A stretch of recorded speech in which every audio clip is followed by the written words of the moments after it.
old you were in 1946 when you came here? 9 years old. 9 years old. Mm-hmm.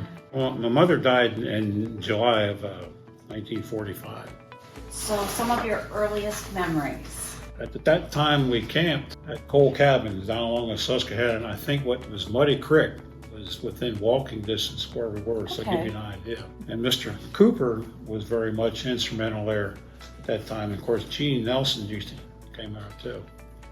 We had a washroom, by the way, with multiple spigots on. I don't know if you still do or not. About as long as this table, and individual spouts. And you had to wash up before then. We sat there, and of course, the kitchen staff took care of that. It was sat with 6 and 8 of us at a table. How many tables was in that dining room? Well, one thing I think it was interesting, switch dishes, especially our dessert. They fed us good food, but sometimes some of the kids didn't like certain foods.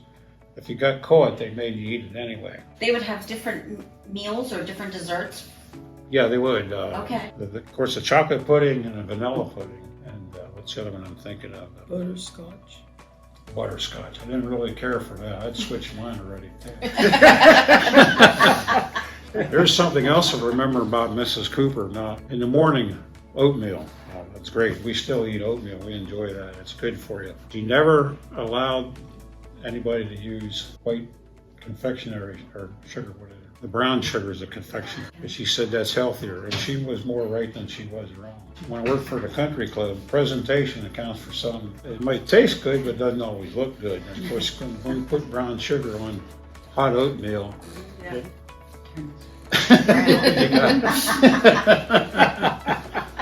Okay, let me see here. Oh, yes. Wow. So he knows most, if not all, these pictures, like the people, not every individual, but Unfortunately, some of these aren't marked. I mean, that's a mistake that you make when. How many children lived there when you were there at one time?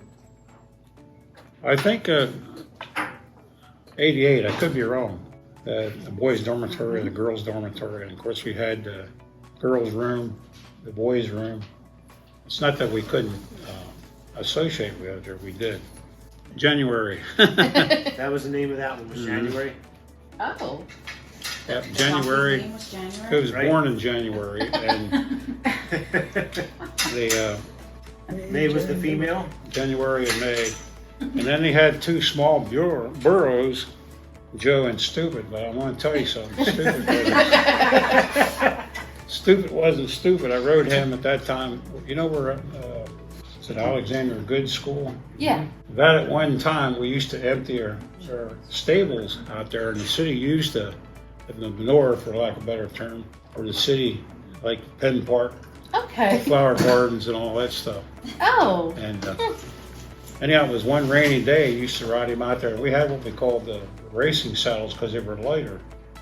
And I rode so-called Stupid. He stopped, like putting these brakes on, dumped me in a puddle of water, and I think that mule knew me.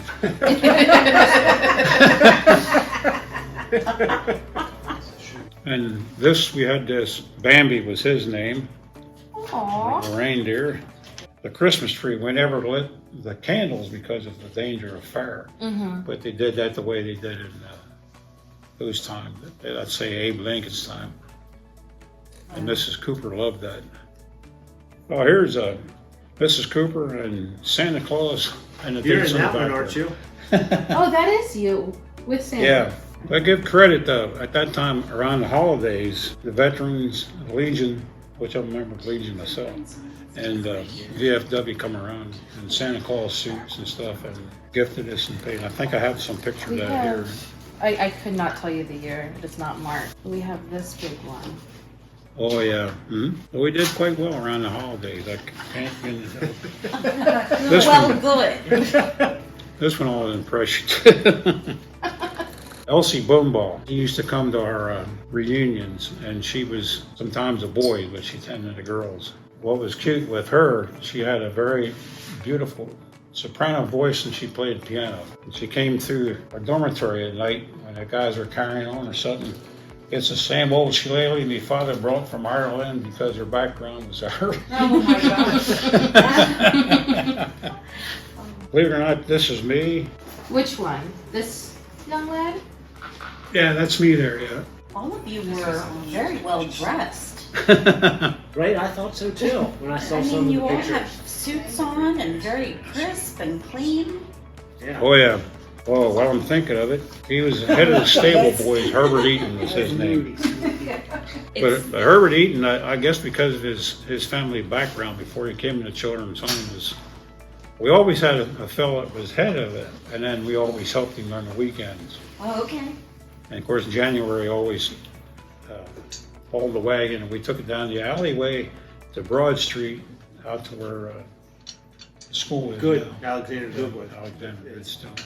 But I tell you, it sounds very optimistic, and maybe it was, but we did get along as brother and sister. We almost had to the way we lived. Yeah. I'm pretty sure that's true now. Ed Ridgway was very instrumental, along with Stanley Schaefer, maybe Paul Riley, got together to form a reunion, and he did a Trojan job of helping us out. They came here also, getting information as to who lived where. And Okay. I was contacted and pleasantly surprised, hey, we have a reunion coming up. The overall statement was, I've learned something being here, the lifestyle that we live.